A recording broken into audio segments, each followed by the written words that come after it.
Eu tenho lido tantas coisas sobre aquele problema todo que deu em Santa Maria, em janeiro, que morreu um monte de gente lá. E uma coisa que eu não li em lugar nenhum, mas a gente sabe que acontece, e até vieram me contar várias pessoas, inclusive em Porto Alegre, amigos em campo, lá no estádio, tá, assistindo jogos. Por que as boates, as casas noturnas, etc., tal, elas colocam aqueles bretezinhos para a pessoa ter que passar por ele para pagar a conta para sair? O que me contaram? Vários, não foi um só. Aqui em Bento e outros lugares também. A certa altura do campeonato, lá 2h30, 3, 4 horas da madrugada, quando o pessoal, algumas pessoas, elas pretendem sair e elas não têm dinheiro, elas arrumam uma rosca, criam uma situação assim de confronto, como se fossem brigar, etc. e tal, para que haja um tumultozinho qualquer aí, para que eles possam sair sem pagar a conta. Aí se faz os bretes, aqueles cerquinhas, tem que passar por ali, etc. e tal. Foi o que aconteceu lá em Santa Maria. Tinha bretes impedindo que as pessoas saiam sem pagar. Como se resolve isso? Alguém já deu ideias. Como, por exemplo, quando o sujeito chega na casa noturna, a pessoa chega lá, ela compra um cartão com um valor determinado, R$50, 20, 50, 200, sei lá, quanto ela acha que vai gastar. E na medida que ela for consumindo, vai descontando o cartão. Chegou no fim, ela paga, recebe de volta ou paga a diferença.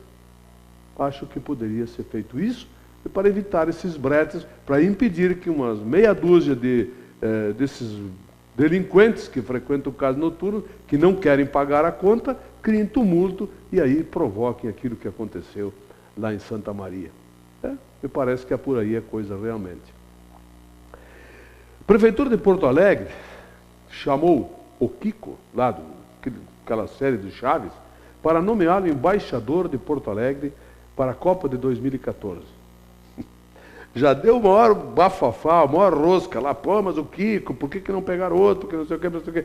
Pô, o Kiko é famosíssimo no mundo, tchê. Qual é o problema dele de ser embaixador da Copa de Porto Alegre? Também, já tem 19 embaixadores da Copa. Ele é apenas mais um, ou seja, não vai trazer nenhum ônus para Porto Alegre isso aí. Ele vai divulgar a Copa do Mundo para Porto Alegre, vai fazer com que Porto Alegre seja notícia. Ele é uma pessoa conhecidíssima. Quando ele falar alguma coisa, o mundo está ouvindo ele falar. Se o Fortunati disser alguma coisa, olha, não passa aqui do Rio Grande do Sul o que ele diz. Agora, o Kiko, se ele falar lá no México, falar no Rio de Janeiro, em Montevidéu, em Londres, ele vai comentar, olha, Porto Alegre, Copa do Mundo, vai ter repercussão. Mas sempre tem aqueles caras, aqueles pessimistas, vamos botar assim, de plantão, para detonar politicamente as coisas. Só pode ser por isso, porque pelo bom senso, obviamente, que maravilha, que bom se nós tivéssemos o Kiko como embaixador de Bento Gonçalves para trazer seleção aqui, a seleção do México, para que venha aqui fazer seu campo base na Copa de 2014. Os mexicanos viriam para cá de aviões, vários aviões deles chegariam por aqui. Que bom seria. Pena que a gente não teve a mesma ideia que o prefeito de Porto Alegre, nomeá-lo embaixador da Copa, aqui em Bento também. Quem sabe a Gisele Bündchen. O prefeito Tarso Genro está viajando lá para Israel, tal. Levou junto 5 deputados. Questiona-se, o que é que esses deputados foram fazer lá? O governador, dá para entender, vai lá procurar abrir negócios, colocar o Estado, a indústria do Estado, etc. Tal, à disposição de Israel. Tem muita coisa que nós podemos exportar para eles. Agora, o que os deputados vão fazer lá? 5. Se fosse um representando a Assembleia Legislativa, até dava para entender. Eles vão ganhar em torno, isso vai custar não sei quantos mil lá, 30 e tantos mil de diárias, despesas, etc. E tal. Vale a pena isso? Teve uma época aqui que os vereadores voavam para tudo quanto era lado, era cursinho daqui, cursinho dali. Depois caiu essa máscara dos cursos, né, que eram uns caça-níqueis, de uma meia dúzia de interessados, e turismo para os vereadores, não de Bento, de todo o país, era um turismo direto. Acabou caiu a máscara. A televisão mostrou a farsa dos cursos de vereadores. Agora ainda tem vereador que viaja. Eles viajam. Mas peraí, quando se viaja e que se recebe dinheiro público de área de viagem, na volta, o mínimo que tem que ser feito é um relatório que a população tenha conhecimento. O que é que esse vereador foi fazer em Porto Alegre, São Paulo, Rio, Brasília, não sei aonde, em benefício da população? Se ele foi fazer política, o problema é do partido dele e dele, não da população. Agora, se ele foi fazer alguma coisa, um vereador, deixa eu pensar, o que um vereador poderia fazer em Brasília, São Paulo, Rio, em benefício da população? Que poderes tem ele para reivindicar alguma coisa junto ao governo federal? Bom, a resposta com os vereadores. E o programa está à disposição para ser esclarecido. Isso que a população gostaria de saber. De repente, um vereador foi para Brasília. O que é que ele foi fazer? Reivindicou o quê? Consegue alguma coisa ele? Porque reivindicar, eu também posso ir reivindicar. Só que para quem? Com quem? Como? Qual é o reflexo disso? É bom a gente saber como está sendo gasto o nosso dinheiro, né? Eu gostaria, certamente o senhor telespectador também gostaria. Teve uma audiência pública ontem na Câmara de Vereadores para tratar de uma mudança do plano diretor que prevê a mudança do plano de cidade unifamiliar para multifamiliar, vários bairros lá do lado da Zona Sul do Bento Gonçalves. Sinceramente, eu fiquei ouvindo aquilo, a TV Cidade transmitiu ao vivo a audiência pública, né? Eu fiquei assistindo aquilo e pensando, pô, só tinha, a maioria esmagadora eram moradores interessados no assunto. Eles foram lá defender os interesses deles. Por que se faz uma audiência pública dessa? Ainda tem que passar pelo Complan, tem que passar pelo Fórum de Políticas Públicas e pelo plenário da Câmara de Vereadores, e depois ser sancionado pelo prefeito. Quer dizer, é uma coisa que tem de uma amplitude tamanha que não dá para entender o que aconteceu ontem na Câmara. Sério que eu não consigo entender. Olha, até mesmo porque o prefeito já anunciou que o plano diretor estava lá ontem, o secretário adjunto, o Scavarete, que comentou isso, está havendo um estudo já para se fazer uma revitalização, uma revisão no plano diretor de Bento. Pô, tudo tem o seu tempo. Eu acho que ontem nós perdemos tempo na Câmara de Vereadores. Só isso. A audiência pública, para mim, não vi nada de interessante naquilo que pudesse contribuir para que algo de bom pudesse ser feito no plano diretor. Vai ter que ser discutido, sim. Qual é o interesse maior da população, daqueles moradores, enfim, isso tem que ser discutido. Aquela audiência pública só tinha interessados diretos no assunto. 13 de maio com a 10 de novembro. Isso é um negócio que está sendo conversado há muito tempo. A rua 13 de maio, quando chega ali na rua Florianópolis, ela poderia já chegar na 10 de novembro e desafogar aquele trânsito entupido que tem ali na rua Florianópolis até chegar na rua Fortaleza.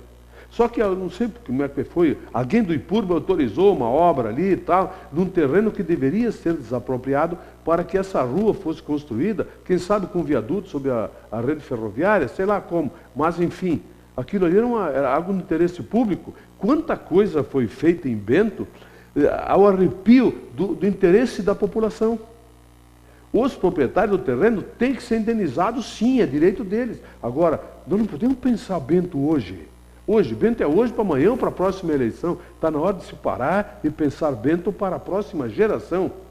Senão nós não vamos a lugar nenhum. Hoje vai ter uma audiência lá no Ministério Público a respeito disso, que a obra foi embargada pela Prefeitura. É o mínimo que a Prefeitura podia fazer. Vamos discutir, peraí um pouquinho, se constrói um prédio ali, acabou, não tem mais o que ser feito depois. Vai demolir o prédio? Não, não pode. Como é que a Prefeitura desapropriar um prédio inteiro, por exemplo, se não há necessidade disso? São as coisas que acontecem em Bento, onde os interesses privados se sobressaem aos interesses públicos. É uma pena, mas... Vacina. Já estamos em pleno andamento da campanha da vacina aqui em Bento com os setores de risco, né? Idosos, mulheres grávidas, crianças até determinada idade, bebês, tal, profissionais da saúde, etc. Sábado tem um mutirão total em todos os postos de saúde, das 8 horas da manhã até as 17 horas da tarde. Vamos nos vacinar. É importante isso, tá, pessoal? Procure seu posto, procure a unidade móvel, que vai estar aqui na Via Delvino, sábado de manhã, até de tarde. Faça a sua vacina, que é muito importante contra a gripe. Está vindo o inverno aí, tá? Jogo de ontem. Meu Deus. O que foi aquilo? O jogo que o Grêmio estava... Olha, estava bem o Grêmio, viu? Estava jogando bem, o jogo sob controle, estava ganhando de 1-0, podia ter feito mais, criou oportunidades para isso. De repente, o Vanderlei muda 2 atacantes. Não entendemos por quê. O Grêmio não sabe fazer mais nada no ataque. Ele tinha que especular contra-ataques, etc. Estava ganhando o jogo, estava 30 minutos, segundo tempo. Muda-se 2 atacantes. Aí foi aquilo que se viu. O Ashpato, que é o campeão chileno, e não é por nada que ele é campeão chileno, foi para cima do Grêmio, fez 1-0, faltando uns 10 minutos para terminar o jogo. Aí foi um parto de bigorna. O Grêmio conseguiu manter o empate e classificar-se pelo saldo de gols. Eu até comentei com amigos meus que o Grêmio se classificou pelo INPS, né? Ali, né? Agora vem o Independiente de Santa Fé. Se o Grêmio continuar jogando essa bolinha que está jogando aí, não sei até quando vai na Libertadores. Ganhar a Libertadores, eu acho que não ganha, a menos que jogue muito mais do que está jogando. Mas, enfim, serviu pelo menos para que o Grêmio passasse para a próxima fase, mantivesse a possibilidade de arrecadar um bom dinheiro com esses jogos aí, porque tem uma folha de pagamento de praticamente 11 milhões de reais para custear, né? E é muito importante essa participação do Grêmio na Libertadores. O lado que o Grêmio ficou da chave da Libertadores é o menos pior. O lado de lá, onde tem os 4 times brasileiros, São Paulo, Atlético, Corinthians e Palmeiras, é um lado mais complicado, tem mais 3 argentinos. O lado do Grêmio, talvez, teoricamente, é um pouco mais ameno. Dá para chegar na final, acho, mas jogando bem mais do que o Grêmio está jogando. Para terminar, eu testemunhei uma cena agora há pouco aqui, da televisão, testemunhei uma cena muito interessante. O SAMU precisava descer pela rua 3 de Maio, da Júlio de Castilhos, ele entrou na 3 de Maio, e o trânsito estava com bastante carros ali, principalmente no lado esquerdo da pista. No lado direito, ali tem o Colégio Marista Aparecida, tinha uma caminhonete escolar, ela estava atravessada. Eu não entendi por que ela estava atravessada, se ela tem um lugar para estacionar decentemente ali, tem um dente ali que o Colégio Aparecida fez, mas ela estava atravessada. Aí o SAMU não conseguia passar. Aí o cara chegou e ele investou que tinha que entrar na outra fila. Quer dizer, o SAMU trancado, aí um carro vai para cima da calçada, lógico, usando o bom senso, e o SAMU com dificuldade para passar, porque tem gente que ainda não se dá conta da prioridade da polícia, da ambulância e dos bombeiros no trânsito. Quando eles estão com a sirene aberta, aqui ó, sai da frente, faz qualquer negócio ali, meu amigo. Não coloca em risco ninguém, mas sai da frente porque é uma emergência. Tinha que ter sido filmado. Era digno de colocar no mundo para ver a educação de trânsito que tem aqui em Bento Gonçalves. Fantástico, extraordinário. Eu estava na janela assistindo e eu tive que rir. Não, era trágico aquilo, mas era cômico ao mesmo tempo. Como nós somos despreparados para essas coisas. Podia estar sendo necessário o atendimento de urgência da mãe daqueles caras ali. Quem sabe, né? Enfim, não deu nada. Bom fim de semana a todos. Eu volto segunda-feira.